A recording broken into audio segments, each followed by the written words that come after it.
Olá pessoal, sejam muito bem-vindos a mais um Crochê da Glau. E o vídeo de hoje, gente, é especial para nossa hashtag.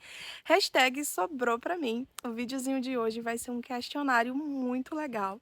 Fica com a gente para você ver todas as minhas respostinhas para ele. E antes de começar o vídeo, já quero mandar um beijão especial para as minhas amigas da hashtag, a Guria Crocheteira, Elaine Cardoso, a Jaqueline Cordel Crochete, a Claudinha Crochê e a Lohane Bernardes.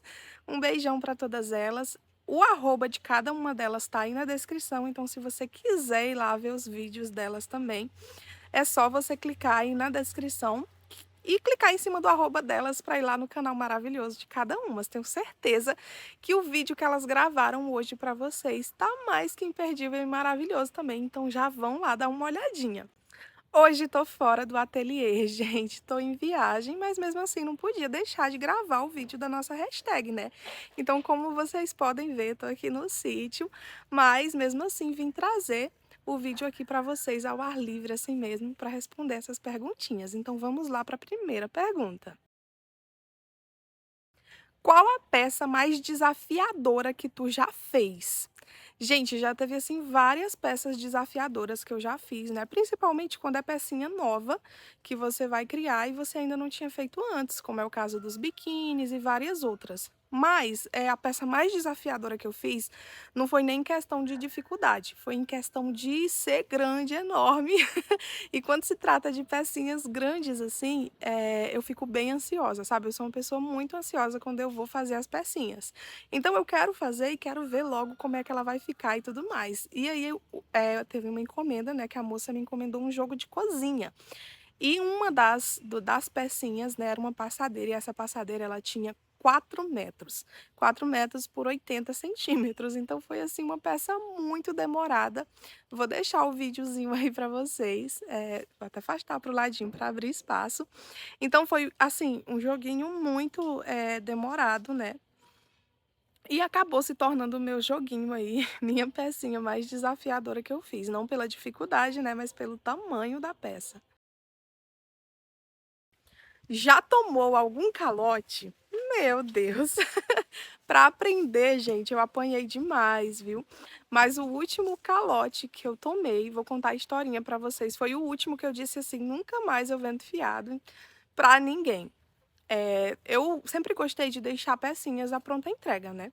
Então, teve uma época que eu deixava várias peças, jogo de cozinha, jogo de banheiro, e teve uma moça, que me encontrou no Facebook, né, sempre eu gosto de postar no marketplace, no Facebook, e sempre aparece pessoas novas por lá. Apareceu uma moça da minha cidade mesmo, e que pediu para mim ir levar as pecinhas, né, que eu tinha à pronta entrega para ela na loja que ela trabalhava, uma loja bem famosa aqui na cidade, né, moro em Araguaína. E essa loja, ela tem umas 4 ao redor da cidade, e essa moça era gerente de lá. Aí eu fui, levei, né, as pecinhas para ela olhar, ela gostou de uns 5 ou foi 4 jogos, não me lembro ao certo quantos joguinhos ela pegou, mas eram na época eu vendia joguinhos de R$ 100. E aí ela pegou uns 4 ou foi 5 kits, deu uns 400, R$ 500. E essa moça, ela era gerente da loja, né, então ela, tipo, na hora de pagar, né, levei a maquininha e tudo mais, sempre levo, eu não nunca fui assim de estar vendendo fiado, mas para pessoas conhecidas, né, pra gente que eu não conhecia, nunca vendi. Aí eu fui, levei a maquininha, fui assim no intuito de que eu ia receber, né, levei. Aí essa moça me levou para a sala dela, era gerente dessa loja. A sala super organizadinha e tudo mais. Ela durante o momento que ela olhava as peças, né, ela ficava falando dela, que ela era gerente da loja e tudo mais. Aí ela escolheu lá as peças e na hora de pagar, ela falou que tinha tido um probleminha com o banco dela e não ia conseguir fazer a transferência, estava sem dinheiro em mão. Aí perguntou se eu não deixaria ela me pagar mais ou menos com uma semaninha. Aí ficou falando, né? Olha, você pode confiar, eu sou gerente aqui da loja e tudo mais. Fez assim, sabe? Aí eu fiquei meio assim, mas vendi. E aí confiei, né, como ela era gerente e tudo mais, eu estava na sala dela, estava na loja, uma loja bem famosinha assim na cidade, eu não é possível que ela vá me dar um calote. Aí fui embora, quando passou mais ou menos uma semaninha, né, eu mandei mensagem, ela não entrou em contato, eu mandei mensagem para perguntar, né, do valor, se eu podia mandar a conta para transferência, e ela não me respondeu. Passou mais ou menos uns 2 dias, ela visualizou a mensagem, não respondeu, eu mandei de novo, e nada dessa mulher me responder de volta. E quando passou mais ou menos umas 2 semaninhas, eu voltei na loja para cobrar ela pessoalmente, né? Porque, tipo, quando cheguei na loja, perguntei por ela, tinham me falado que ela não trabalhava mais lá. Eu, nossa, como assim? Tem 2 semaninhas atrás que eu vim aqui, mostrei as peças para ela, ela comprou, me falou que era gerente. Aí o rapaz falou, né? Um rapaz que me atendeu. Não, ela não trabalha mais aqui. Ela estava de aviso prévio no mês passado. E olha, deixa eu te contar, você não é a primeira pessoa que está vindo aqui fazer cobrança para ela. Ela fez isso com um monte de gente. Gente, a mulher pilantra, ela chamou várias pessoas, comprou várias coisas nessa conversinha de que ela era gerente, né? E depois, como ela estava de aviso prévio, ela bem ficou na cabeça dela que não ia dar dano nenhum, né? Porque ela ia embora e não ia pagar. Aí, nossa, gente, eu saí de lá arrasada. Cheguei em casa, contei a história pro meu esposo, né? E aí ele falou pra mim que eu contei a história, né, de que ela tinha feito isso não só comigo, mas com outras pessoas. Aí ele, pois tu vai lá na loja, volta lá, como ela trabalhava lá, tu vai pegar os dados dela e vai dizer para ela que tu vai fazer um boletim de ocorrência contra ela, porque o que ela fez foi errado demais. Ela não fez isso só contigo, mas com várias pessoas. Aí foi isso que eu fiz. Eu mandei mensagem para ela, né? Falei, olha, vou te denunciar, o que você fez é um crime, você fez com várias pessoas e tô indo fazer o boletim de ocorrência contigo. Tô indo lá na tua loja pegar os seus dados e de lá eu vou direto na delegacia. Aí eu fui lá, contei pro pessoal da loja, né? Pedi os dados dela. Nisso, na loja tinha um amigo dela que era vendedor. E aí o rapaz me passou os dados dela, né? Me mandou pro amigo dela falar para me conversar com o amigo dela, talvez ele conversasse com ela e ela pagasse. E aí, falei com o amigo dela e tudo mais. Cheguei em casa, gente, não foi assim uns 20 minutinhos. Eu não sei se foi um amigo dela que entrou em contato com ela ou se foi ela que viu minhas mensagens, né? Porque ela nunca tinha me bloqueado, ela só não me respondia. E aí ela mandou mensagem pedindo desculpa, pediu o número da conta e transferiu o dinheiro, gente, no mesmo dia, ali naquelas mesmas horinhas. E aí, assim, depois disso, de um valor tão alto, né? Porque 400, 500 reais para algumas pessoas pode não ser nada, mas para mim, naquele momento, eu super estava contando com aquele dinheiro. Então, depois desse dia, gente, para ninguém, nem familiar, para ninguém, exatamente ninguém, eu não vendo mais fiado. Se não passar cartão, eu falo, não, pois eu guardo as peças para que dia que você quer.